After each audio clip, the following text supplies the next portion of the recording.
இந்த காஸ்டியூம் பார்த்தா உங்களுக்கு எப்படி தெரியுது? நான் வந்து ஷூட் பண்ண போறேன்னு நினைப்பீங்க, பட் அது வந்து கிடையாது. நான் வந்து குளிக்கவும் போல, நான் வந்து சமைக்க போறேன். ஆக்சுவலா என்னோட இன்னர் இது மட்டும் போட்டுட்டு நான் வந்து சமைக்க போறேன். ஏன்னா இங்க வந்து 3 ஹவர்ஸா வந்து கரண்ட் இல்லை. 3 ஹவர்ஸ்க்கு மேலே ஆயிருக்கும். 11:30க்கு போன கரண்ட் இப்போ வந்து 2:30 கூட ஆக போகுது. இவ்வளவு நேரம் ஆகியும் வந்து கரண்ட் வரல சென்னையில. ஸோ சென்னை வந்து இப்படிலாம் இருக்கும் நான் வந்து நினைக்கல. ஸோ நான் வந்து கரண்ட் வந்துடும் சொல்லிட்டு ரொம்ப நேரமா வெயிட் பண்ணி பார்த்தேன், பட் வரல. ஸோ எனக்கு சாப்பாடை வேற பசிக்க வேற ஆரம்பிச்சிச்சு. ஸோ வந்து நான் இப்போ சாப்பாடு செய்ய போறேன் கிச்சனுக்கு. எங்கேயாவது கொஞ்சம் ஜன்னல் பக்கத்துல இருக்கே, கொஞ்சமாவது காத்து வர. இப்போ கிச்சனுக்கு போன வச்சுக்கோங்களேன், அதுவும் இருக்காது. ஸோ இப்போ இந்த ட்ரெஸ்ஸை போட்டு நான் வந்து சமைக்க போறேன்.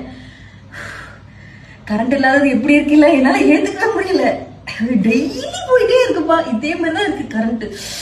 என்னால ஒன்றும் பண்ண முடியல. சரி, ஓகே, நான் போயிட்டு இப்போ கிச்சனுக்கு போயிட்டு நல்லா சமைச்சு சாப்பிட்டுட்டு இந்த ட்ரெஸ் எல்லாம் வந்து கலக்கி தூர போட்டுட்டு அப்படியே போய் வந்து பெட்ல படுத்து தூங்க போறேன்.